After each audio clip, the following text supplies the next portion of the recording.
लेकिन जब उनकी पत्नी वेद मंत्र और ऋषि जब वेद मंत्र बोलते जा रहे थे, संजोग से एक मात्रा अशुद्ध हो गई। तो जो बालक गर्भ में पल रहा था,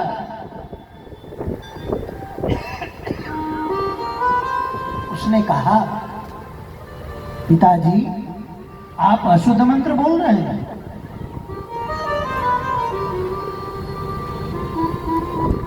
कहोल ऋषि को आवेश आया, क्रोध आया। अब कहोल ऋषि ने कहा कि जो बालक अभी मां के गर्भ में है और ये इतना ज्यादा टेढ़ा है, मेरी कमी को पकड़ रहा है, कि पैदा होकर के जन्म लेकर के क्या करेगा। कहोल ऋषि आवेश में आए, क्रोध में आए। अब क्रोध में आकर के श्राप दे दिया, अपने पुत्र को ही श्राप दे दिया कि जाओ तुम 8 जगह से टेढ़े हो जाओ। और ऋषि कौन है आप लोग जानते हैं, बता दो। कोई और नहीं, वो अष्टावक्र है। और दुनिया में अष्टावक्र को कौन नहीं जानता। 8 जगह से टेढ़े थे। महाराज जनक के यहाँ सभा लगी थी, बहुत बड़ी सभा थी। महाराज जनक के यहाँ जब सभा लगती थी तो विद्वानों की सभा लगती थी। वहां जब विद्वानों को सभा लगी थी, उस सभा में अष्टावक्र जी प्रवेश किए, जाने लगे। प्रवेश किया तो अष्टावक्र को देख करके जितने लोग थे सब हंसने लगे। इनकी चाल के ऊपर देख करके 8 जगह से टेढ़े मेढ़े थे। अष्टावक्र को गुस्सा आया। अष्टावक्र ने कहा कि मैं कहाँ आ गया, मैंने तो सुना था कि महाराज जनक के यहाँ विद्वानों की सभा लगती है, लेकिन आज पता चला ये विद्वानों की सभा नहीं, ये तो मूर्खों की सभा है, कि जो मेरे शरीर को देख करके हंस रहा है। अष्टावक्र ने कहा कि जितने तुम लोग यहाँ आकर के बैठे हो, मेरे 2 प्रश्न का जवाब दे दो। अष्टावक्र ने कहा, एक बात बताओ, ये जो मेरा टेढ़ा मेरा शरीर है, इस शरीर को बनाने वाला मैं नहीं,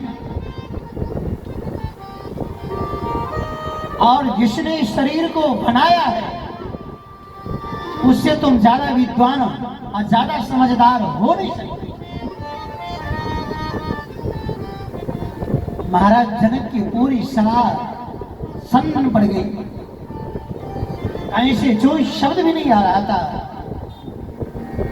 और अष्टावक्र जी वहां से वापस, मेरे कहने का अभिप्राय, हमारे यहाँ जो वेद है का खजाना है, और इसलिए हमारे आचार्यों ने कहा वो वेद को समझने के लिए इतिहास और पुराण है, और यदि हम उससे भी नजदीक जाए, दोनों में से एक का आधार ले, तो पुराण को छोड़ करके इतिहास का आधार ले।